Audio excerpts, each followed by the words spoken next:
نحمده ونستعينه ونستغفره ونؤمن به ونتوكل عليه ونعوذ بالله من شرور أنفسنا ومن سيئات أعمالنا من يهده الله فلا مضل له ومن يضلل فلا هادي له وأشهد أن لا إله إلا الله وحده لا شريك له وأشهد أن محمدا عبده ورسوله أما بعد فإن خير الحديث كتاب الله وخير الهدي هدي محمد صلى الله عليه وسلم وشر الأمور محدثاتها وكل محدثة بدعة وكل بدعة ضلالة وفي رواية وكل ضلالة في النار.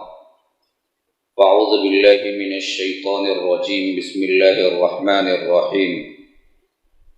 والفجر وليال عشر والشفع والوتر والليل إذا يسر هل في ذلك قسم لذي حجر. اللهم أرنا الحق حقا وارزقنا اتباعه وأرنا الباطل باطلا وارزقنا اجتنابه. اللهم علمنا ما ينفعنا وانفعنا بما علمتنا وارزقنا علما. رب اشرح لي صدري ويسر لي أمري واحلل عقدة من لساني يفقه قولي. برادران اسلام، واجب الاحترام بزرگوں، دوستوں، عزیز ساتھیوں، لائق احترام ماؤں اور بہنوں، اللہ تبارک و تعالی نے انسان کو پیدا کیا تو فرشتوں سے کہا کہ میں زمین میں خلیفہ بنانے والا ہوں. وَإِذْ قَالَ رَبُّكَ لِلْمَلَائِكَةِ إِنِّي جَاعِلٌ فِي الْأَرْضِ خَلِيفَةً.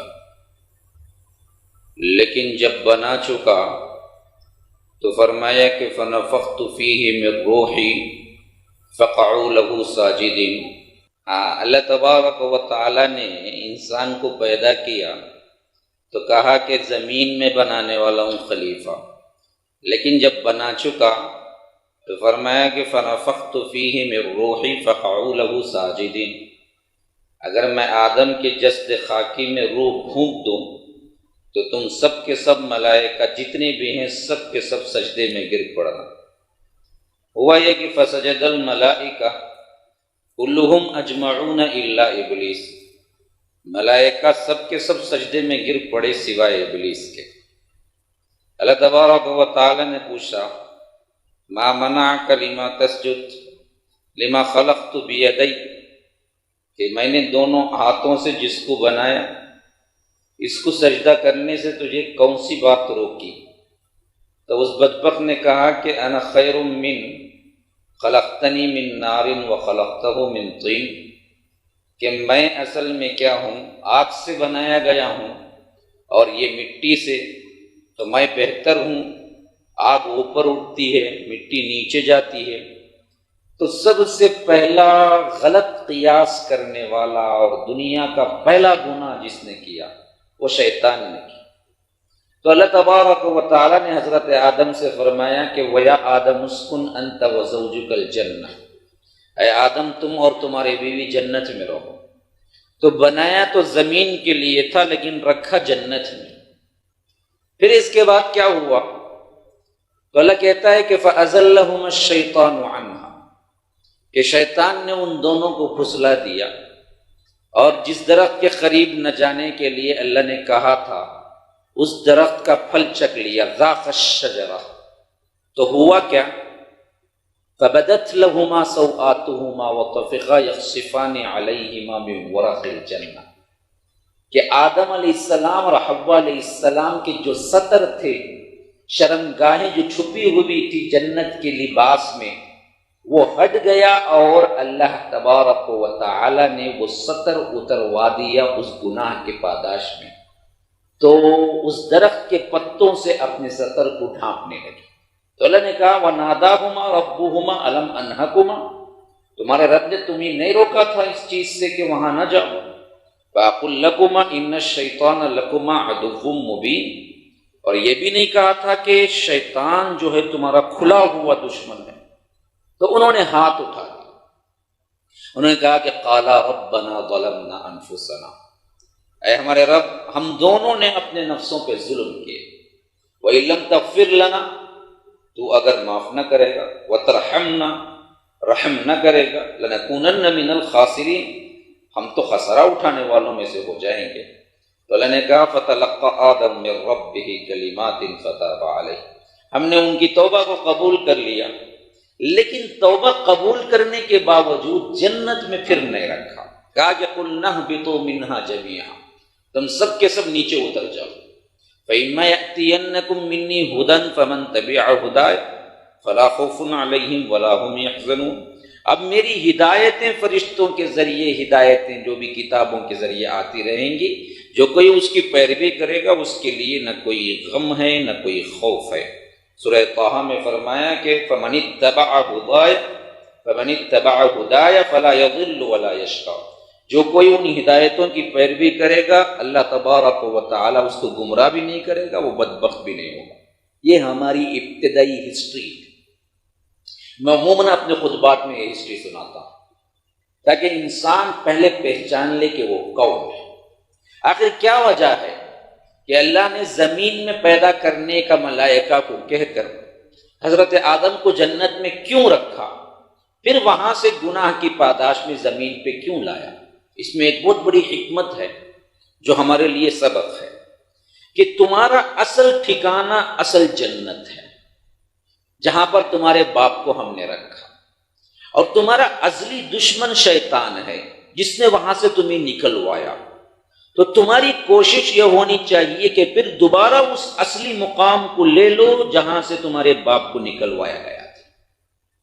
یہ سبق دینا مقصود تھا کہ ہر انسان ہمیشہ دماغ میں رہے کہ اس کا اصلی گھر یہ دنیا نہیں ہے، اس کا اصلی گھر وہ ہے جو اللہ نے باپ کو ہمارے رکھا، اور اس کا اصلی دشمن ہمارا جو ہے وہ شیطان ہے، جو ہمارے پیدا ہونے سے پہلے ہی دشمنی کر چکا تھا، اور اس کے دراصل گمراہ کن، اس کے پھسلاہٹ اور اس کی باتوں سے بابا آدم اور ماں حوا دراصل وہ گناہ کر بیٹھے، جس کی وجہ سے کیا ہے یہ دنیا ایک آزمائش کے طور پر اللہ نے بھیج دیا۔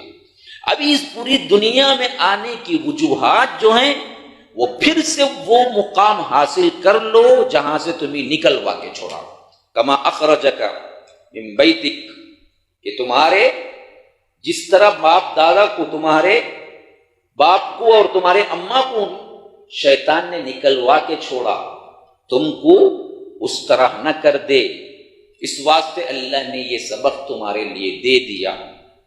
اب جیسے انسان اپنی زندگی یہاں گزارتا ہے تو سب سے پہلے سمجھ لینا چاہیے کہ آزمائش ہے۔ نمبر 2، گناہ تو ہوتا ہی ہے، انسان ہو تو گناہ ہے، گناہ نہ ہو تو فرشتہ بن جائے گا، تو گناہ اس کی سرشت اور اس کے فطرت میں رکھ دیا گیا ہے۔ اسی لیے اللہ کے رسول نے فرمایا کل بنی آدم خطاؤون، بنی آدم سب کے سب خطا کار ہیں، وخیر الخطائین التوابون، سب سے بہترین خطا کار وہ ہیں جو توبہ کر لیتے ہیں۔ تو خطا سے تو نہیں ہٹ سکتا، خطا تو ہوگی ہی، لیکن خطا پہ اصرار کرا تو شیطان بن گیا، خطا کا اقرار کیا تو آدم نبی بن گئے۔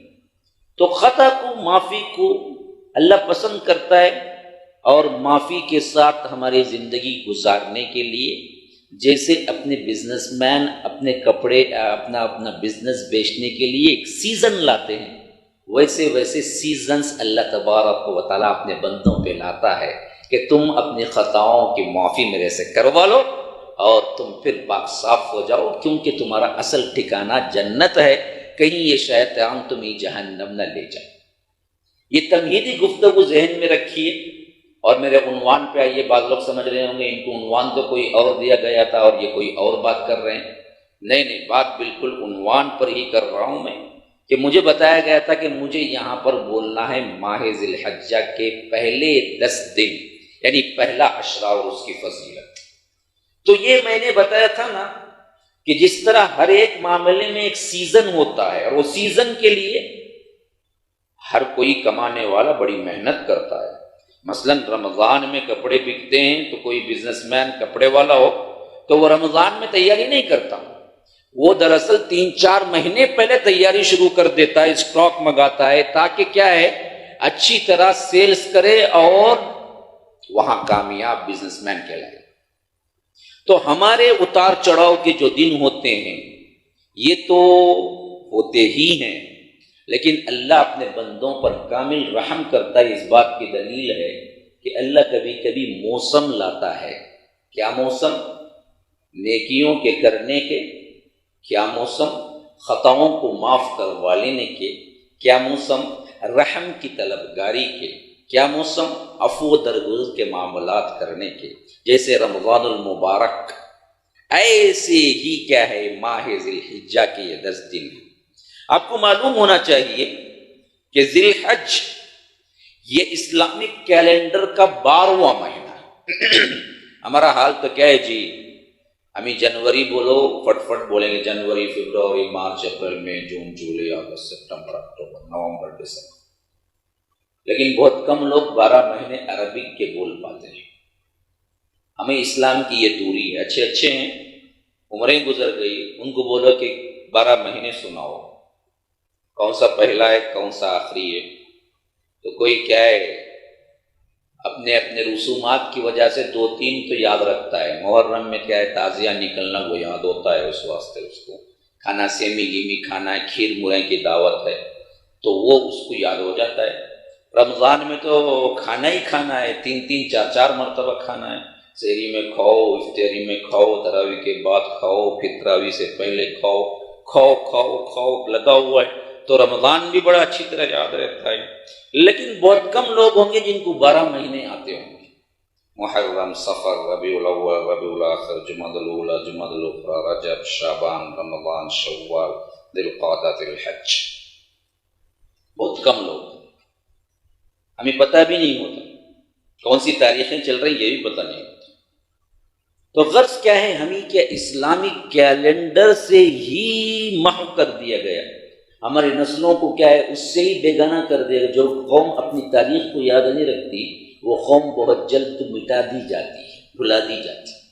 وہی حال ہمارا ہو رہا ہے کہ انگلش کی ہر دن ہمیں یاد ہے، ہر دن کیا ہے ہر وقت بھی یاد ہے، لیکن عربک کیلنڈر کے نہ کیا ہے تاریخیں یاد رہتی ہیں نہ دن یاد رہتے ہیں. اللہ معاف کرے. ہمیں اس طرف پلٹنا چاہیے. تو یہ دراصل کیا اسلامک کیلنڈر کا 12واں مہینہ ہے اور محرم پہلا مہینہ ہے. اور عجیب اتفاق یہ ہے کہ واحد دنیا کی قوم ہوگی جو کہ اپنے پہلے مہینے میں غم مناتی ہوئی گزرتی ہے. کوئی قوم ایسی نہیں ہوگی، جو صرف ہم ہی ہیں. ہاں، یہ ہمارے کیا ہیں بہت بڑے لا علم ہونے کی دلیل ہے کہ ہمارا پہلا مہینہ ہے سال کا، لیکن ہم کیا ہیں کوئی سوگ مناتا ہے، کوئی کڑے کپڑے پہنتا ہے، کوئی مار لیتا ہے، کوئی کیا ہے کچھ روتا ہے، کوئی پلاتا ہے، پتہ نہیں کیا کیا کر لیتے ہیں. نعوذ باللہ من ذالک. ہمارا شیوا یہ نہیں ہے. تو اچھا خیر، یہ آخری جو مہینہ ہے نا، یہ مہینہ اصل میں کائنات کے بنائے جانے کے وقت سے ہی محترم ہے. اللہ تبارک و تعالیٰ سورہ توبہ میں فرماتا ہے ان عدت الشہور عند اللہ 12 شہرا فی کتاب اللہ یوم خلق السماوات والارض منها 4 حرم ذالک الدین القیم. اللہ تبارک و تعالیٰ نے زمین اور آسمان کو جب بنایا اسی وقت سال کے 12 مہینے بنا دیے. یہ 12 مہینے ہم نہیں بنائے. اللہ کہتا ہے کہ ہم نے ہی متعین کر دیے سال کے 12 مہینے. اور یہ سال کے 12 مہینوں میں 4 مہینے مزید محترم ہیں، مقدس ہیں. اور اللہ کے رسول صلی اللہ علیہ وسلم نے فرمایا کہ وہ 4 مہینے کون سے ہیں؟ 3 متوالیات، ان میں سے 3 تو کیا ہے بالکل ایک کے بعد دیگرے آتے ہیں. رمضان ہوا، شوال ہوا. اب اس کے بعد کے 3 مہینے دیکھیے، ذوالقعدہ، ذوالحج، محرم، یہ تینوں حرام مہینے ہیں. ایک درمیان میں آتا ہے رجب. یہ 4 مہینے بہت محترم ہیں. فلا تظلموا فیہن انفسکم. لوگوں دیکھو ان مہینوں میں ظلم نہ کرو. کیا مطلب؟ دوسرے مہینے میں اچھی طرح لڑو مارو، نہیں، کبھی بھی نہ کرو، لیکن ان مہینوں میں خاص نہ کرو. جیسا کہ گناہ کرنا کبھی بھی حرام ہے، لیکن کوئی بدبخت مسجد میں کرتا ہے تو وہ اس سے بڑا حرام ہے، کوئی بدبخت حرم میں کرتا ہے تو وہ اس سے بڑا حرام ہے۔ تو ویسے ہی ظلم ہمیشہ حرام ہے، لیکن کوئی حرام مہینے میں کرتا ہے وہ اس سے بڑا حرام ہے۔ اور اسی طرح یہ حرام مہینوں کے 3 مہینے جو لگاتار آتے ہیں، ان میں کا یہ درمیانی مہینہ ہے ذی الحج۔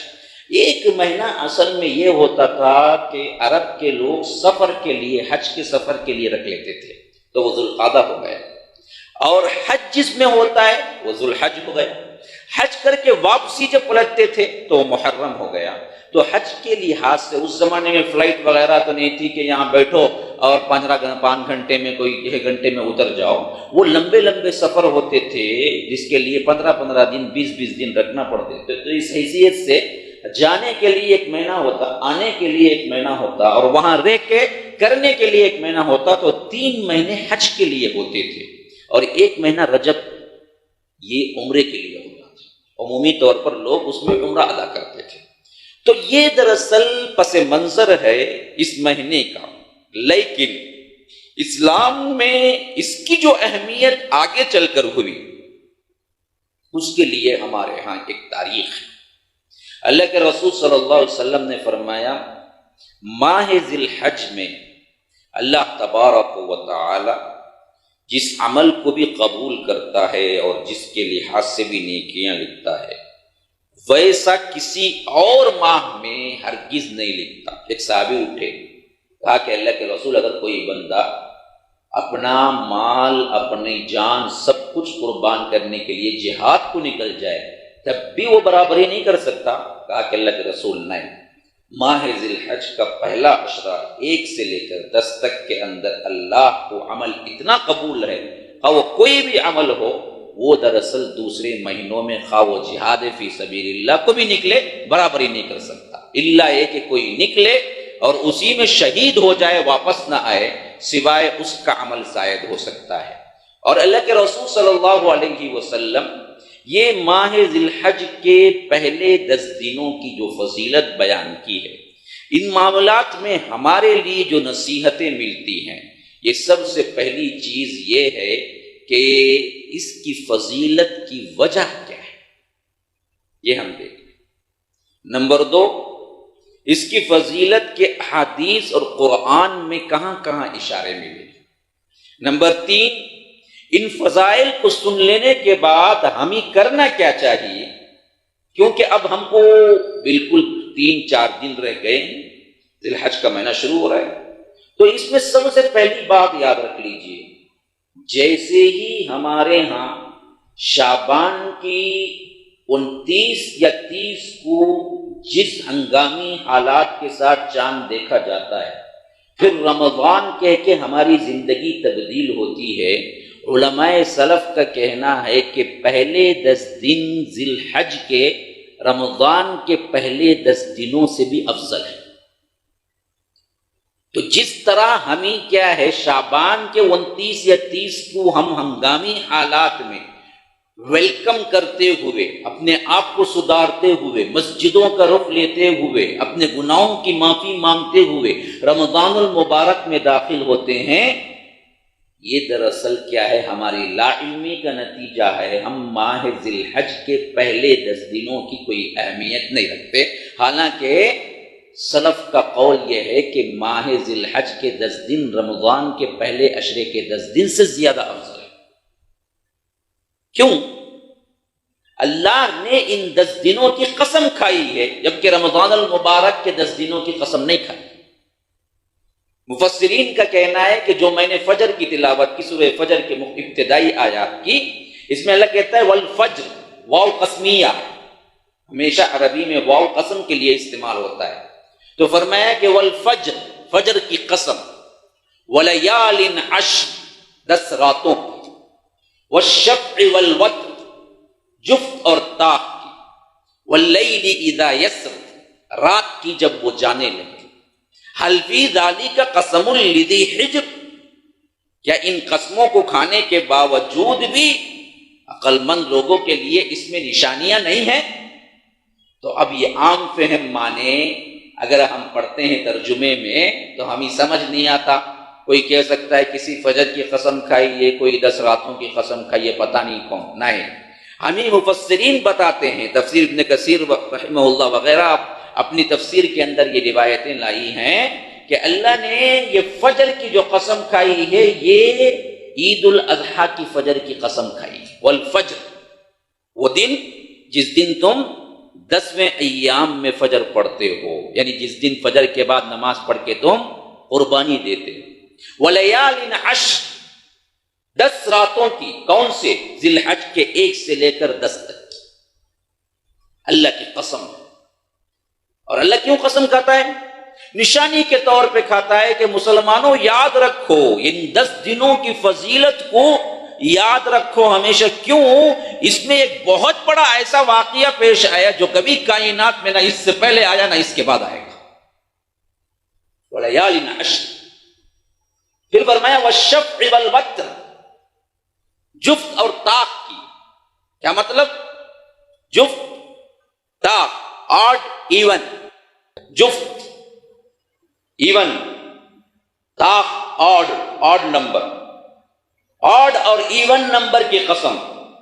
تو لوگ پوچھیں گے اس میں کیا قسم ہے؟ یہ دراصل مفسرین کہتے ہیں کہ آڈ 9 ذی الحج عرفہ،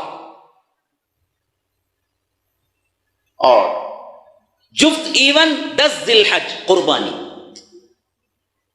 یہ بڑی بڑی نشانی ہے. 9 ذی الحج عرفے کے دن کی بڑی فضیلت ہے.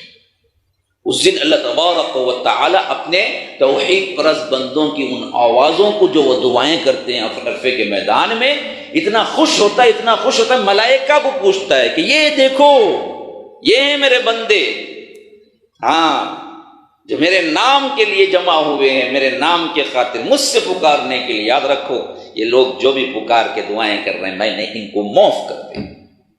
اتنا بڑا مجمع ہوتا ہے کائنات کا، اس سے بڑا مجمع کوئی نہیں. آج بھی اللہ کے فضل و کرم سے ملینز لوگ جمع ہوتے ہیں. پہلے کے حجاج تو کیا ہے لاکھوں میں ہوتے تھے، اب تو کیا ہے 100 میں ہوتے تھے. اس سے پہلے تو کیا ہے گنتیوں میں ہوتے تھے، لیکن اب تو کیا ہے ملینز میں ہوتے ہیں. ہو سکتا ہے کروڑوں میں بھی ہو جائیں اگلے نسلوں میں. اور یہ اتنا بڑا مجمع مل کے ایک اللہ کو پکارتا ہے. وہاں کوئی شرک نہیں، وہاں کوئی شریک نہیں، وہاں کوئی وزیر نہیں، وہاں کوئی مشیر نہیں، کوئی یا قدر پکارنے والا نہیں، کوئی یا غوث پکارنے والا نہیں، کوئی فلاں فلاں پکارنے والا نہیں. کوئی بھی ہو وہاں پکارتا ہے تو صرف اللہ کو پکارتا ہے. یہ اللہ کی وحدانیت کی سب سے بڑی دلیل ہے کہ اتنا بڑا مجمع جمع ہو کہ جب ایک اللہ کو پکارتا ہے تو اللہ کہتا ہے یہ میرا ایکتا ہونے کی دلیل نہیں ہے زمین کے اندر. پھر بدبختوں کیوں باہر جا کے تم واپس جا کے شریک کرنے لگتے ہو؟ میدان عرفات میں تو تم نے مجھے اکیلا پکارا، رب کو مانا. تو یہ اتنی بڑی نہیں. اب دیکھیے نا جی، کوئی یہ کہتا ہے کہ ہمیں تو پاگل پن لگتا ہے، بھائی ایک ہی اللہ ہے ہمارے، تو ہم سمجھتے ہیں کہ 100 ہیں لوگ، 100 ہیں الہ. تو ایک بولے تو پاگل ہو سکتا ہے نا جی، 2 بولے تو پاگل ہو سکتا ہے، 3 بولے تو پاگل ہو سکتا ہے. اللہ کہتا ہے جب کروڑوں کی تعداد میں جمع ہو کے میرے توحید ہونے کی گواہی دیتے ہیں تو اتنے لوگ یکساں پاگل ہو جائیں گے. کیا اس بات کی نشانی نہیں کہ میں ایکتا ہوں، میرا کوئی شریک نہیں؟ یہ ہر سال ایک نشانی کے طور پر اعلان ہوتا ہے. تو اللہ اسی کی قسم کھائی ہے کہ 9 ذی الحج عرفہ کی، والشفع والوتر. اور صبح دیکھو کتنی بڑی تعداد میں جانور ذبح ہوتے ہیں. اگر کوئی بدبخت کہتا ہے کہ بھائی جانور کیا ہے، بھائی جانور کا پیسہ جمع کرو کو غریب کو بھی دیے تو اچھا رہتا، خالی گوشت کاٹ کاٹ کو تم نہ کھاتے ہی نہیں تو ویسٹ کرتے. ارے بیوقوف بدبخت، کبھی تو سوچ سکتا ہے کہ اتنی بڑی تعداد میں لوگ جمع ہو کے ایک ہی کام کر سکتے ہیں تو پاگل پن ہو سکتا ہے ان کو؟ ایک بولا تو پاگل ہوگا نا جی، 2 ہو سکتے ہیں پاگل، 3 ہو سکتے ہیں پاگل، پوری دنیا کا اتنا بڑا مجمع پاگل ہو سکتا ہے؟ نہیں نہیں نہیں، یہ میری توحید پر ہونے کی دلیل ہے کہ رب نے حکم دیا کاٹو اپنے بچے کو بھی، تو ہم کہتے ہیں کہ رب آج بھی وہ حکم چلتا ہے، آپ نے کہا کہ بچے کے بدلے ذبح کر دو، بکرے کو تو کر رہے ہیں، کل کے دن بچہ بھی آ جائے تو ہم کر دیں گے۔ یہ احساس ہمارے دل میں اب بھی موجود ہے، اس کا اعلان ہوتا ہے اصل میں ہر سال۔ تو اسی لیے جفت کی بھی قسم کھائی اللہ نے، اس کے فجر کی بھی قسم کھائی، والشفع والوتر واللیل اذا یسر، اور رات کی جب وہ جانے لگے، ان سے رات کی جب مینا سے، جب آپ آ کر عرفہ سے پلٹتے ہوئے مزدلفہ جاتے ہیں، وہ رات بڑی پیاری رات ہے، صاف پاک صاف، ماں کے پیٹ سے نکلے ہوئے معصوم بچوں کی طرح ہو کے نکل کے جاتے ہیں، وہ رات بڑی پیاری رات ہے جس کے صبح اٹھ کے تمہیں ذبح کرنا ہوتا ہے۔ تو اللہ نے ان کی قسمیں کھا کر بتایا کہ یہ میری وحدانیت کی دلیل ہے، اور یہ عشرہ ایسا ہے جس میں میری وحدانیت اور میری تکبیر، میری تمجید ہوتی ہے۔ تو یہ پورے کائنات کے لوگوں کو ندا دے رہی ہے کہ بدبختو، اگر تم ہمارے خیالات اور عقائد کو کہتے ہو کہ ایک دیوانہ پن ہے، تو یاد رکھو دیوانے پن میں اتنے لوگ کبھی دیوانے نہیں ہوتے، یہ حقیقت ہے جس کی وجہ سے ہر ایک جمع ہوا ہے۔ تو ماہ ذی الحجہ اور اس کے 10 ایام اس حیثیت سے بہت فضیلت والے ہیں کہ اس میں اللہ تبارک و تعالی کی حمد تمجید، اس کے کام اور اس کی اطاعت میں صرف کریں۔ دو طرح کے لوگ، ایک وہ جو حج کو نکلے، ایک وہ جو حج کو نہیں نکلے، استطاعت ہو چلو حج کو نکل جاؤ، یہ سب سے بہترین اطاعت کا موقع ہے۔ اور حج ایک ایسا رکن ہے جس کے اندر تمام عبادتیں جمع ہو گئی۔ ابن القیم رحمہ اللہ کہتے ہیں کہ حج کو اگر ہم غور سے دیکھیں تو اس کے اندر ہر قسم کی عبادت شامل ہے، گویا کہ پورے عبادتوں کا مجموعہ ہے جو کہ اللہ نے حج دیا۔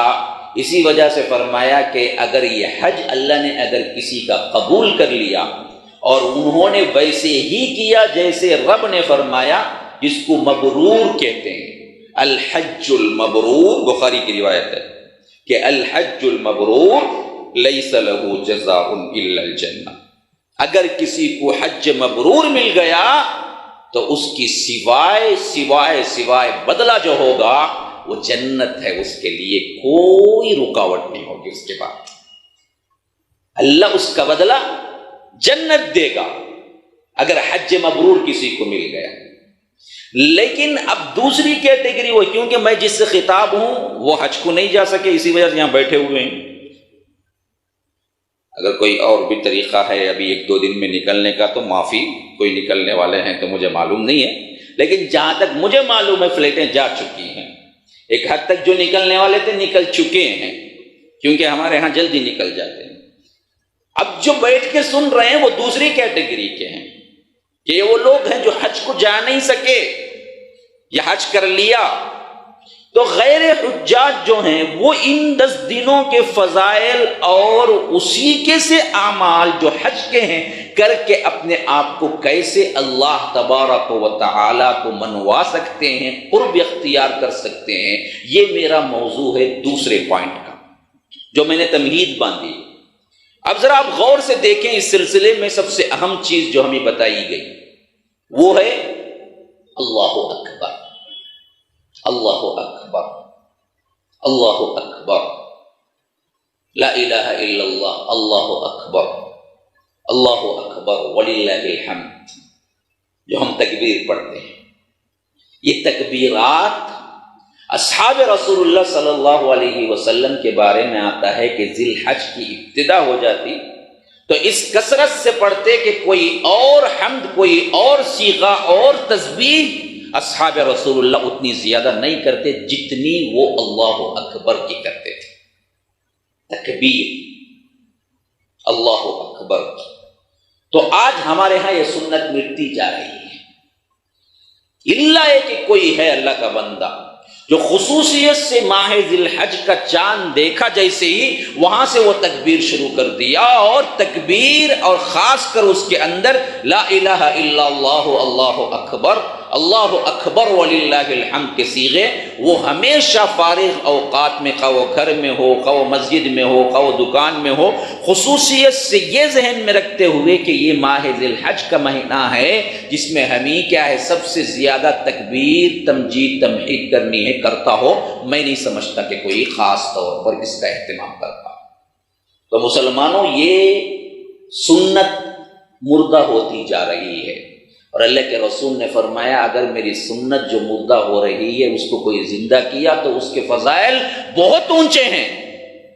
تو آپ لوگ ذہن میں رکھیں ابھی قریب ماہ شروع ہونے والا ہے، اس کا اہتمام کریں، پھر ان 10 دنوں کے اندر مخصوص طور پر اس کلمے کا زیادہ سب سے زیادہ کریں کہ اللہ بڑا ہے، اللہ بڑا ہے۔ اور اس کا ایک معنی ہے کہ اللہ سب سے بڑا ہے۔ کیوں؟ اگر صیغہ یوں آتا اللہ کبیر تو اللہ بڑا ہے، لیکن جب اللہ اکبر آیا تو یہ سپرلیٹو ڈگری ہے، تو اس کا معنی ہوتا اللہ سب سے بڑا ہے۔ جیسا کہ ہم کہتے ہیں حسین خوبصورت، لیکن جب میں کہوں کہ احسن سب سے خوبصورت، سب سے خوبصورت، اصغر سب سے چھوٹا، صغیر چھوٹا، لیکن اصغر بولو سب سے چھوٹا، تو یہ صیغہ سپرلیٹو کا ہے۔ یہ افعلو کے وزن پہ آنے والا عربی میں جتنے حروف ہیں نا سب سپرلیٹو کے۔ اب اس میں اگر لفظ بیٹھ جائے تو اس کا معنی ہوتا ہے سب سے۔ تو اللہ نے کہا کہ اللہ کبیر نہ کہنا، اللہ بڑا ہے، کہا کہ اللہ اکبر کہنا، اللہ سب سے بڑا ہے۔ اور اس صیغے کے ساتھ اپنے آپ کو تسبیح میں، ذکر میں مشغول رکھنے کی خاص تاکید ان دنوں میں کیوں ہوئی ہے اس کے بارے میں میں کچھ بولوں گا، لیکن اس سے پہلے ایک بات اور سنو۔ ان 10 دنوں میں 2 طرح کے تکبیرات ہیں۔ ایک تکبیر تو وہ ہے جو مطلق ماہ ذی الحج شروع ہوا اور آپ کہہ رہے ہیں، گھر میں کہہ رہے ہیں، مسجد میں کہہ رہے ہیں، دکان میں کہہ رہے ہیں، جہاں۔ لیکن ایک وہ تکبیر ہے جو کہ مقید ہے۔ مقید تکبیر کیا ہے؟ اسلاف سے، خاص کر اصحاب سے ہمیں یہ طریقہ معلوم ہوا ہے کہ عرفے کے فجر سے لے کر قربانی کے جتنے ایام ہیں 13 کے عصر تک خاص تکبیر کہی جائے نمازوں کے بعد آہستگی سے۔ لیکن ایک رواج عام یہ ہو گیا ہے کہ کیا ہے، بڑے آواز سے کرتے ہیں اور امام بولتا ہے پھر اس کے بعد سب مل کے بولتے ہیں۔ معاف کرنا غلطی لگے آپ کو تو غلطی لگے، لیکن مجھے صحیح بولنا ہے۔ ایسی کوئی حدیث نہیں ملتی کہ امام بولے اور اس کے بعد مقتدی اس کو کل جماعت کے ساتھ ملا کے پڑھے۔ اس کو پڑھنے کا معاملہ آیا ہے، اور اس کو پڑھنے کا صحیح طریقہ یہ ہے کہ انڈیویجول سب پڑھ لیں، اور آواز اتنی ہو جسے نہ چیخ میں ہم کہہ سکیں، نہ آواز بلند کہہ سکیں، نہ بالکل دھیمی کہہ سکیں، متوسط درمیانی اپنی اپنی آوازوں میں آپ پڑھ لیں ہر نماز کے بعد۔ یہی سب سے بہترین طریقہ ہے جو کہ ہمیں اسلاف سے منقول ہے۔ بآواز بلند جماعت کے ساتھ ذکر کرنے کا معاملہ جہاں آیا ہے وہاں صرف کر سکتے ہیں، اس کے علاوہ کہیں نہیں۔ جیسا کہ اللہ کے رسول صلی اللہ علیہ وسلم ایک مرتبہ اپنے فوج سے یعنی جہاد سے واپس جا رہے تھے مدینے کی طرف، تو اصحاب رسول اللہ صلی اللہ علیہ وسلم اپنے اپنے طور پر کچھ تسبیحات کرتے کرتے ایک ہجوم کی شکل میں آواز کیا بلند ہو گئی۔ تو اللہ کے رسول نے کہا کہ صحابہ سے کہ لوگوں تم اس کو پکار رہے ہو جو تمہارے دل کی بات کو بھی سنتا ہے، تم کسی بہرے کو نہیں پکار رہے ہو، چیخ چیخ کے پکار۔ اللہ تمہارا بہرا نہیں ہے، نعوذ باللہ، تم آہستگی سے پکارو۔ اور ہمیں پکارنے کے لیے جو صیغہ استعمال ہوا ہے قرآن میں، ادعوا ربکم تضرعا وخفیا، گڑ گڑاتے ہوئے آہستہ سے پکارو، اس میں زیادہ اخلاص ہوتا ہے بنسبت بآواز بلند پکارنے سے۔ اس میں ریاکاری ہوتی ہے، اس میں دل کے اندر کوئی انقلاب نہیں ہوتا۔ لیکن جو آہستہ پکارتا ہے، اندر گڑ گڑاتا ہے، اس کے اندر کیا ہے، ایک طرح کا انقلاب ہوتا ہے، وہ سوچتا ہے، اس کے اندر شعوری طور پر کچھ چیزیں ہیں جو بدلتی ہیں، وہ محسوس کرتا ہے دل کے اندر سے کہ رب کو میں پکار رہا ہوں۔ تو زیادہ تر باواز بلند پکارنے سے بھی متوسط اس وقت جب کہ آپ کیا ہیں عرفہ کے دن سے شروع کر رہے ہیں، اور بقیہ وقتوں میں اپنے اپنے طور پر خفیہ طور پر اللہ تبارک و تعالی کی تمجید کی جائے، ذکر کیا جائے۔ اس کی فضیلت وہ ہے جو میں نے پہلے بتا دیا کہ اللہ کو ان دنوں میں ان عملوں کے علاوہ کوئی اور عمل زیادہ مقبول اور زیادہ اللہ تبارک و تعالی کے ہاں مقرب نہیں ہے جتنے کہ یہ عمل ہیں جن میں قربانی بھی ہے، 10 میں بھی۔ اب آئیے اس کی طرف جہاں پر فضیلت کے اعتبار سے یہ کیوں بنے؟ کیا ماہ ذی الحجہ اچانک ایسے ہی فضیلت والے معاملے بن گئے اس کے اندر ان 10 دنوں میں؟ نئی فضیلت کے اعتبار سے کوئی خاص واقعہ ہے جس کی یاد کو اللہ تبارک و تعالی دلانا چاہتا ہے۔ تو اس حیثیت سے یاد رکھیے، کائنات کے اندر میں سمجھتا ہوں اس سے انوکھا واقعہ کبھی نہیں، خاص کر رب کی رضا کے لیے اور محبت کے لیے۔ ایک بندے کا اس حد تک اطاعت میں گم ہو جانا کہ اپنے مدت کے بعد تقریباً 80 سال یا 90 سال کے بعد پیدا ہونے والے، جس کو رو رو کر گر گڑا کر مانگا ہو کہ اللہ اولاد نہیں ہے، مجھے اولاد دے، مجھے اولاد دے، مجھے اولاد دے، پھر جا کے وہ اولاد ہوئی ہو اور وہ اولاد بھی اس مقام کو پہنچ جائے جہاں وہ بھاگتی دوڑتی ہو، ایسے وقت میں حکم الہی آئے کہ تم اس اولاد کی گردن پہ چھری چلا دو، اور اس باپ نے اس کو قبول کر لیا اور چھری رکھ دی ہو۔ کائنات میں اس سے انوکھا واقعہ کوئی نہیں پیش آیا۔ اس حیثیت سے ان 10 دنوں کی اصل فضیلت ہے۔ جس واقعے کو یاد دلانا اصل میں شریعت چاہتی ہے کہ تم ہر سال یاد کر لو۔ کائنات میں روز روز کوئی ابراہیم پیدا نہیں ہوتا، کوئی اسماعیل پیدا نہیں ہوتا، یہ صدیاں گزرتے ہیں تو پیدا ہوتے ہیں، اور ان کے زندگی کے واقعات رہتی دنیا تک کے لیے نمونہ بن جاتے ہیں۔ اس نمونے کو ہمیشہ یاد رکھو، کہیں بھول نہ جاؤ۔ اس واسطے 1 سال میں کم از کم ضرور بھی ضرور نشانی کے طور پر تم بھی پیروی کر لینا اور یاد کر لینا، یہ مقصود ہے۔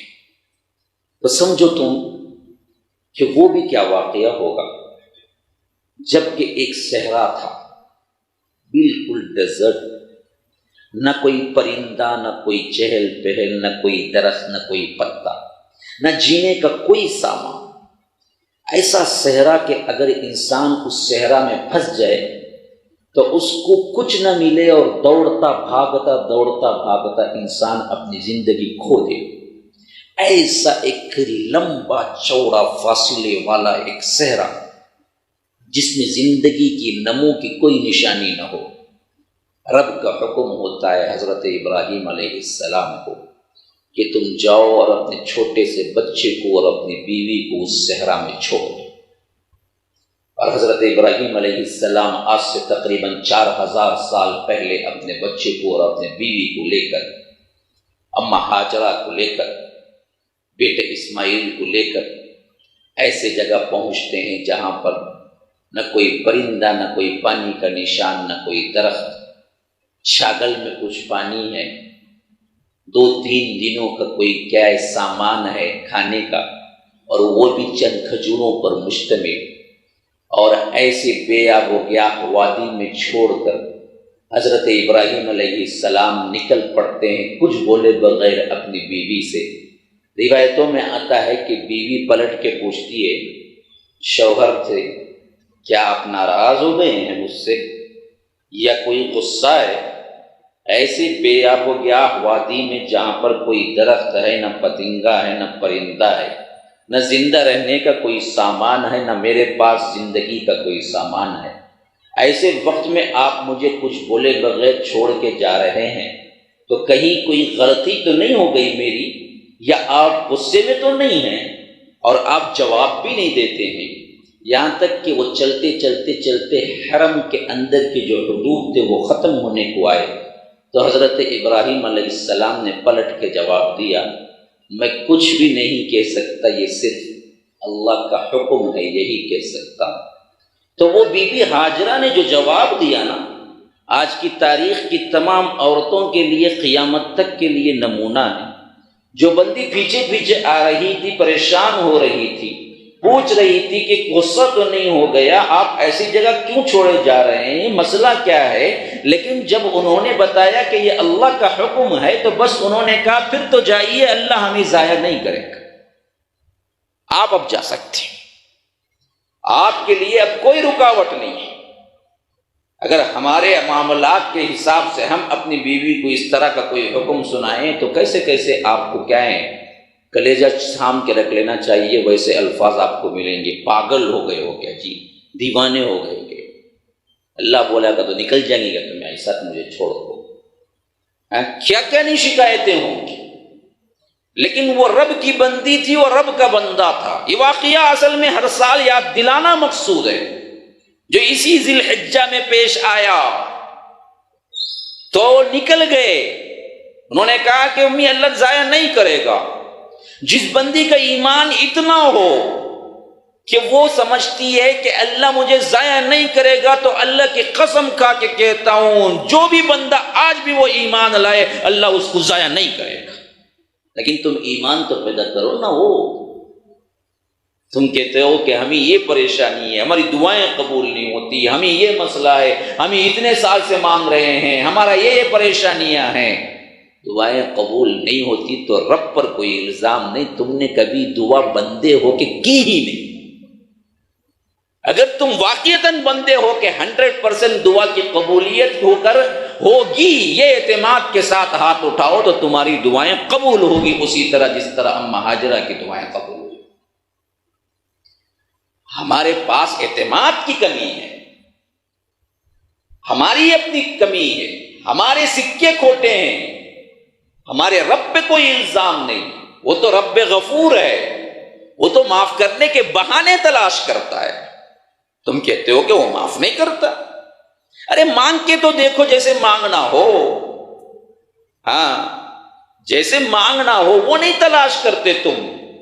ایک کنجوس طور پر کیا ہے، کچھ بھی نہ دینے والا ایک مالدار بھی جب فقیر اس کے گلے پڑ جاتا ہے، چمٹ جاتا ہے، تو کم از کم چھڑوانے کے لیے کچھ سکے اٹھا کے رکھ کے کہتا ہے کہ جا۔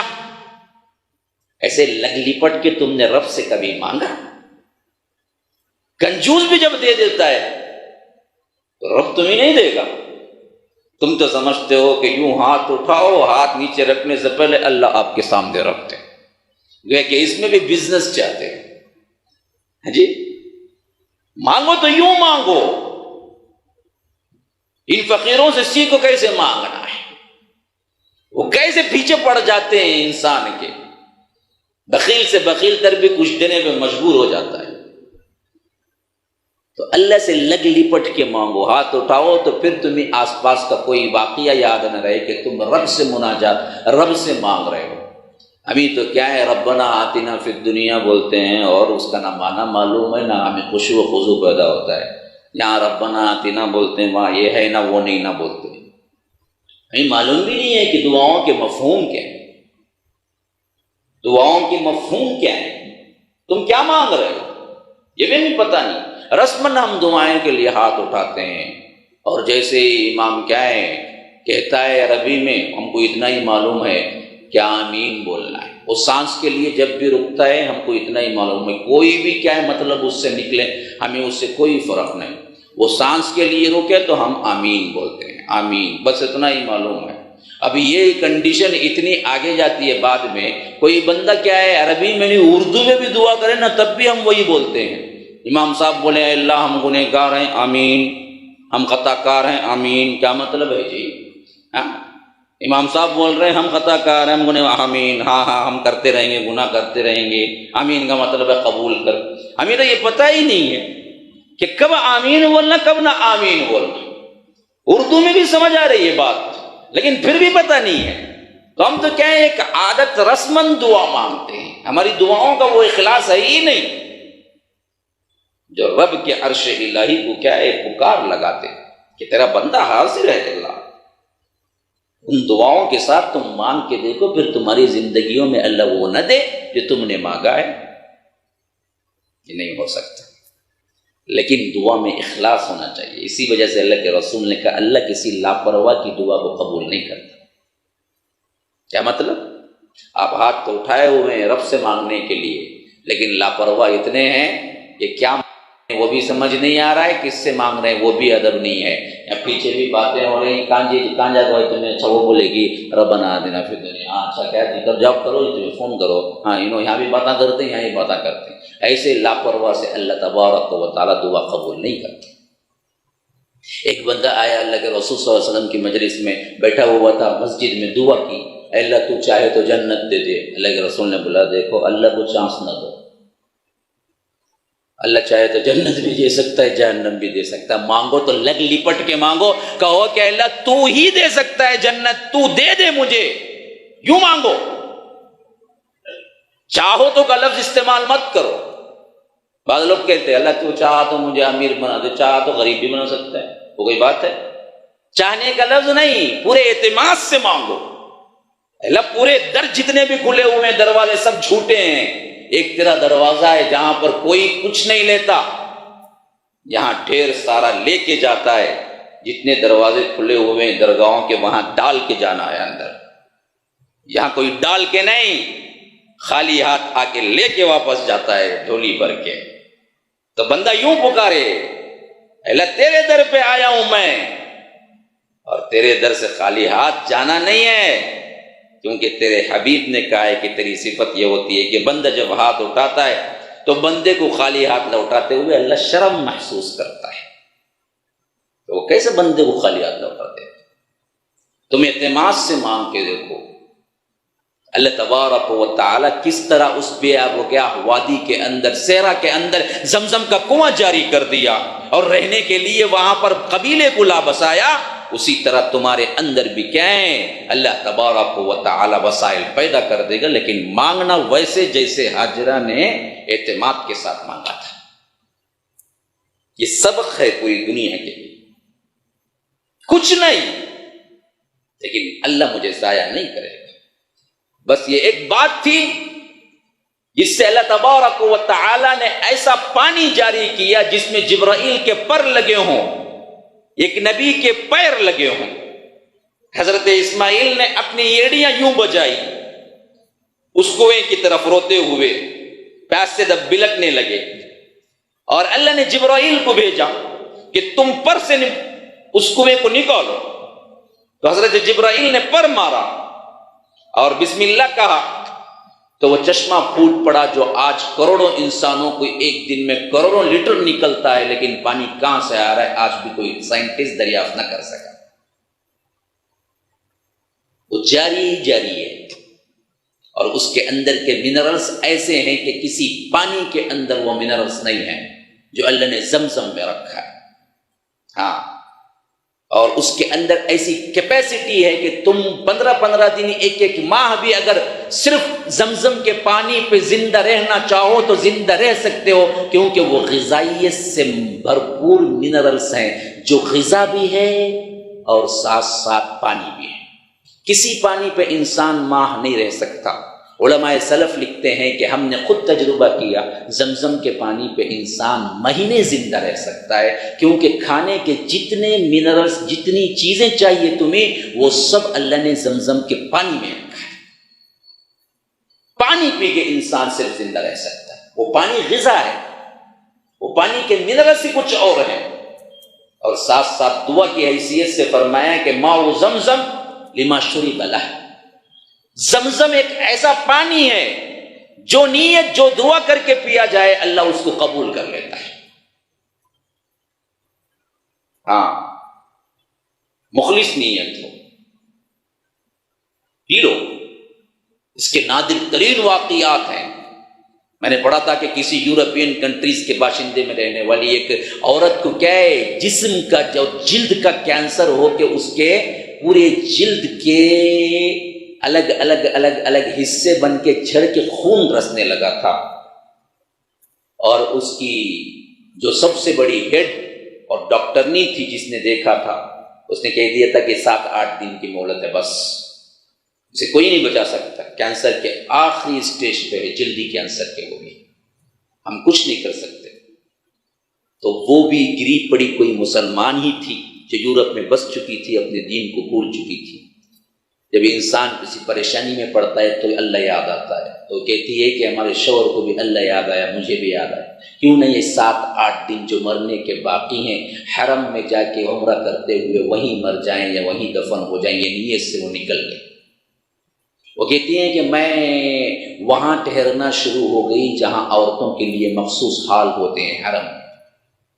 جب وہاں پر میں ٹھہر کے رو رو کے دعا مانگ رہی تھی تو جو عورتیں وہاں کے ذمہ دار صفائی کے لیے یا دوسرے دعائیں وغیرہ سکھانے کے لیے جو ہوتے ہیں، انہوں نے پوچھا کہ کیا حال ہے، کیوں اتنا رو رہی ہو؟ کہا کہ میرا مسئلہ یہ ہے۔ تو انہوں نے مجھے وہیں پر چادر لپیٹ کے ایک چھوٹا سا کمرہ جیسا بنا دیا، جو دن اور رات، صبح اور شام میرے پورے جسم کو زمزم کے پانی سے دھوتے تھے۔ کچھ عورتیں مل گئی تھی ساتھ میں جو ایک کام انجام دیتی تھی کہ ایک ہفتہ بھی نہیں ہوا کہ میرے پوری جلدی طور پر جتنی بھی غلاظت تھی وہ نکلی اور بالکل صاف شفاف جلد آنے لگی، یہاں تک کہ میں 20 دن بعد جب واپس پلٹی اور اسی ڈاکٹر سے ملی جس نے مجھے 7 دن کا ٹائم دیا تھا، تو وہ حیران رہ کے پوچھی کہ یہ کہاں کا ٹریٹمنٹ تم کر کے آئی تھی؟ میں نے کہا کہ کوئی ٹریٹمنٹ نہیں ہے سوائے زمزم کا پانی لگانے سے۔ تو کہا کہ میں نے کیا ہے اپنے تقریباً 50 سال اس فیلڈ میں گزارے ہیں، ایسا مریض میں نے کبھی نہیں دیکھا جو کہ 7-8 دن کا مہمان ہو اور آج اس کے اندر کینسر کا کوئی ایک رپورٹ بھی نہیں۔ یہ اب کا واقعہ جو میں سنا رہا ہوں، کوئی دور کا نہیں۔ زمزم کے پانی کے کرشمے تو بہت ہیں۔ ایک مرتبہ حسن بصری بیٹھے ہوئے تھے کہ ایک آدمی آیا اور کہا کہ یہ حدیث صحیح ہے نا کہ ماء زمزم لما شرب لہ، کہ زمزم جس نیت سے پیا جائے اللہ تبارک و تعالیٰ وہ دعا قبول کر لیتا ہے۔ تو حسن بصری رحمہ اللہ نے کہا کہ ہاں بالکل صحیح حدیث ہے، اور اس نے یہ کیا کہ دیکھو میں آپ کے سامنے پی رہا ہوں۔ وہ پی لیا، پی کے کہا کہ دیکھو آپ نے ابھی کہا کہ یہ حدیث صحیح ہے، اور میں نے جس نیت سے یہ پی ہے کہ میرے سامنے تم سند کے ساتھ 100 حدیثیں سناؤ، یہ نیت کر کے میں نے زمزم پی ہے۔ حسن بصری بہت بڑے محدث ہیں، ان کے مجلسوں میں کئی کونے میں کسی کو جگہ مل گئی تبھی وہ معاملہ بہت بڑا ہوتا تھا۔ اتنے بڑے محدث ایک آدمی کے لیے 100 احادیث سند کے ساتھ الگ سے سنائیں، اتنا وقت نکالیں اور اس کے لیے اتنی توجہ دیں، یہ کوئی سوچ بھی نہیں سکتا تھا۔ لیکن کہا کہ آپ نے ابھی کہا کہ ماء زمزم لما شرب لہ، کہ جس نیت سے پیا جائے وہ نیت قبول ہو جاتی ہے۔ میں نے اس نیت سے پی کہ حسن بصری میرے لیے 100 حدیثیں بیان کریں جس کو میں خود اپنی کانوں سے سنوں۔ تو حسن بصری نے کہا کہ بالکل صحیح کہتے ہو، لو سنو، میں پورے 100 حدیثیں سناتا ہوں، کیونکہ اللہ نے جو کہا ہے وہ تو مجھے کرنا ہی۔ عجیب، یہ صرف پانی کا مسئلہ ہے جو کہ اللہ پر اعتماد کر کے اس بندی نے کہا تھا کہ اللہ ضائع نہ کرے۔ پھر اسی طرح آگے بڑھو کہ یہ بچہ جو بالکل شرخار حالت میں آیا تھا، 13-14 سال کی عمر میں باغ دوڑ کرنے لگا، یا یوں سمجھ لیے کہ 7-8 سال کی عمر میں کیا ہے، اس وقت باپ کو خاص کر جو اولاد رکھتے ہیں ان لوگوں کو معلوم ہوگا، بچے جب چھوٹے ہوتے ہیں نا اتنا پیار نہیں ہوتا ہے۔ پیار تو اس وقت جوش مارتا ہے باپ کے دل میں، ماں تو بچپن ہی سے پیار کرتی ہے بچے کو، خواہ وہ کیا ہے دھلانے کا معاملہ ہو، اس کے ٹوائلٹ کلین کرنے کا معاملہ ہو، وہ ماں کرتی ہے، وہ ماں کا ہی دل ہے، وہ کبھی باپ کا دل نہیں ہو سکتا۔ لیکن باپ کو تو سب سے اچھا اس وقت لگنے لگتا ہے جب بچہ کچھ بڑا ہو کے بچہ چھوٹے موٹے باپ کے کام کر دیا کرے، ایسے وقت میں بڑا پیارا لگتا ہے باپ کو۔ 7-8 سال کی عمر میں کہو کہ بیٹا مجھے چپل سیدھی کر دینا، بیٹا میرے لیے پانی لے نا، جی ابا جی بول کے جب وہ بھاگتا ہے نا، اس وقت اس کا جوش ہی کچھ الگ ہوتا ہے کہ ارے میرا وارث مجھے بن گیا، میرا بیٹا میرا بن گیا۔ یہ باپ کے لحاظ سے بہترین بڑی ٹیکنیکل کیا ہے ایج ہے۔ ایسے ایج میں یہ اللہ نے حضرت ابراہیم کو حکم دیا کہ جاؤ تم فلسطین میں ہو۔ روایتوں میں آتا ہے کہ 7 ذی الحج تھا، 7 ابھی جو آنے والا ہے ہمارا، 7 ذی الحج تھا، جس کی رات میں حضرت ابراہیم نے خواب دیکھا کہ اپنے ہی بیٹے کو ذبح کر رہے ہیں۔ انہوں نے کہا کہ اللہ مجھ سے یہ چاہتا ہے، کیونکہ انبیاء کو معلوم ہوتا تھا کہ نبی کا خواب بمعنی وحی ہوتا ہے، خواب نہیں ہوتا، وحی ہوتا ہے۔ کیونکہ ہم تو کیا ہے، الا بلا یہ وہ پچر گچر دیکھ لے سوتے رات میں رولے بولتے، سمجھ میں؟ وہ ہمارا خواب، انبیاء کو اللہ پروٹیکٹ رکھتا ہے، تو ان کا ہر خواب جو ہے نا وہ وحی کے برابر ہوتا ہے، سچا، جھوٹے خواب نہیں ہوتے ان کا۔ تو حضرت ابراہیم کو معلوم تھا کہ یہ اللہ کا حکم ہے میرے لیے، لیکن پھر بھی کیا تھا، انتظار کیا۔ دوسرے دن 8 تھا، 8 وہی دیکھا، تب تو سمجھ لیا کہ نہیں، اللہ دراصل کیا ہے، یہ امتحان لینا چاہتا ہے کہ محبوب کون ہے، تیرا بیٹا یا میں، جس نے 80-90 سال اولاد نہ پائی ہو۔ کیا حالت ہوئی ہوگی اس بچے اور اس باپ کی، جو کہ اللہ کا سب سے مقرب ترین بندہ ہے، لیکن آزمائش یہ ہے کہ اللہ نے اولاد نہیں دی۔ 10-20 سال نے شادی کے، شادی ہو کے 50-60 سال ہو گئے، کوئی اولاد نہیں۔ پھر بعد میں اللہ نے کیا کیا، اولاد دی۔ اب وہ اولاد کو کتنی چاہت سے رکھ رہا ہوگا، اندازہ لگاؤ۔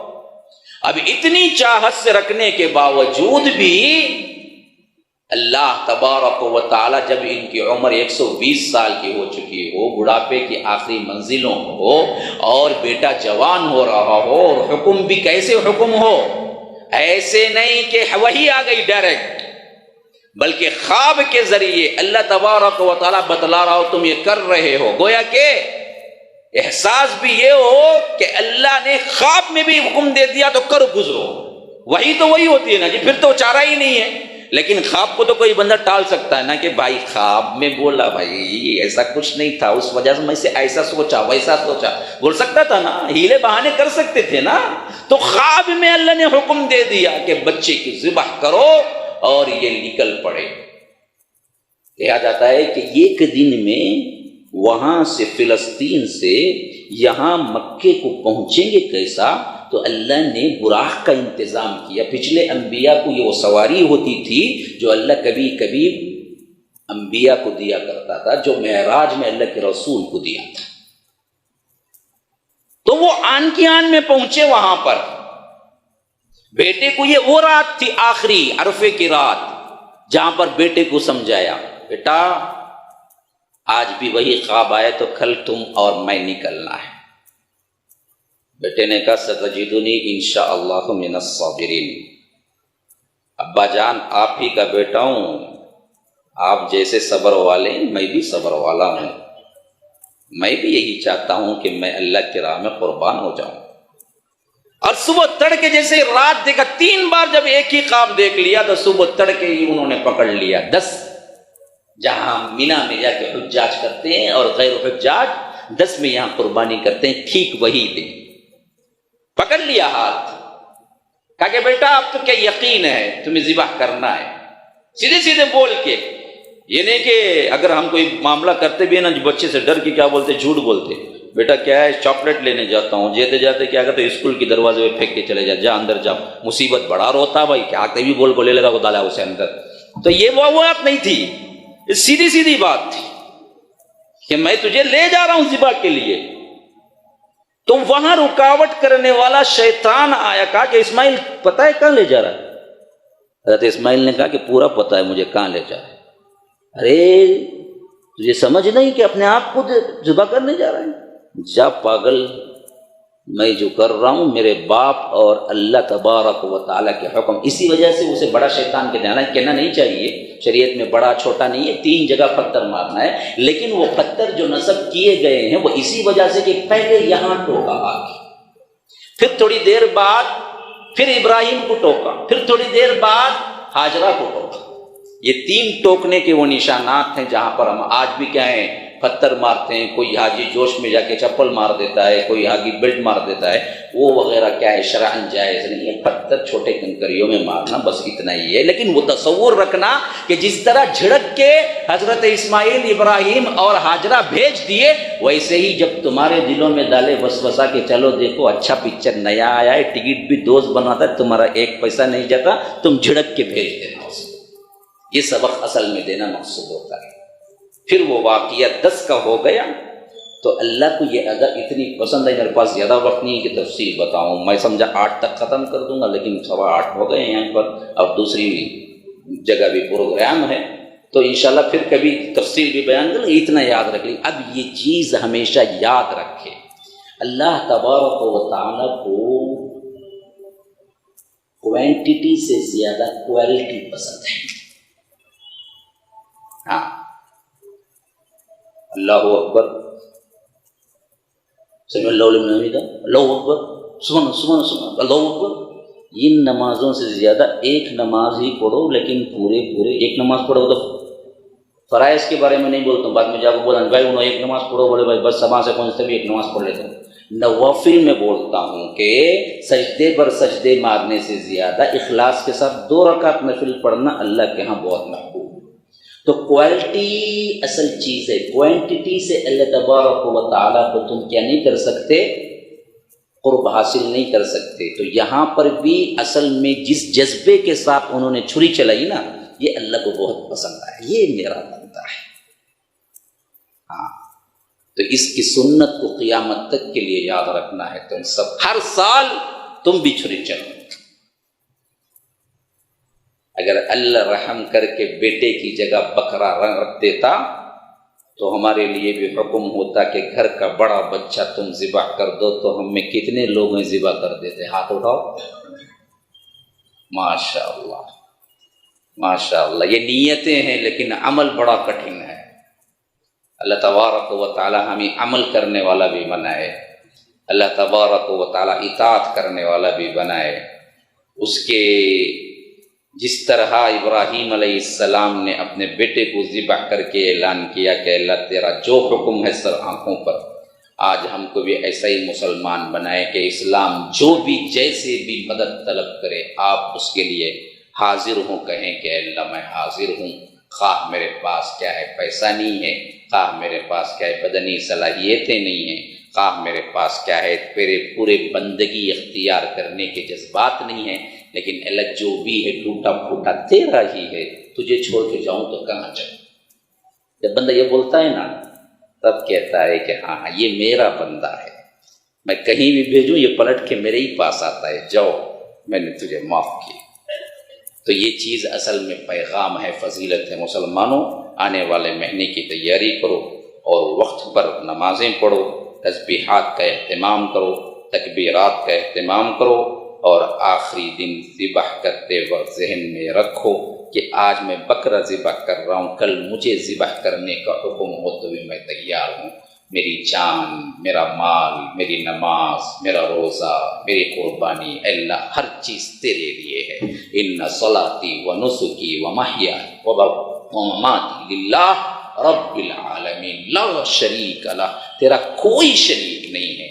وَبِذَلِكَ أُمِرْتُ وَأَنَا أَوَّلُ الْمُسْلِمِينَ، میں پہلے اعلان کرتا ہوں کہ میں مسلمان ہوں۔ هذا وباللہ التوفیق، صلی اللہ وسلم علی نبینا محمد۔ اسأل اللہ لی ولکم ولسائر المسلمین من کل ذنب فاستغفروه انه هو الغفور الرحیم۔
Oh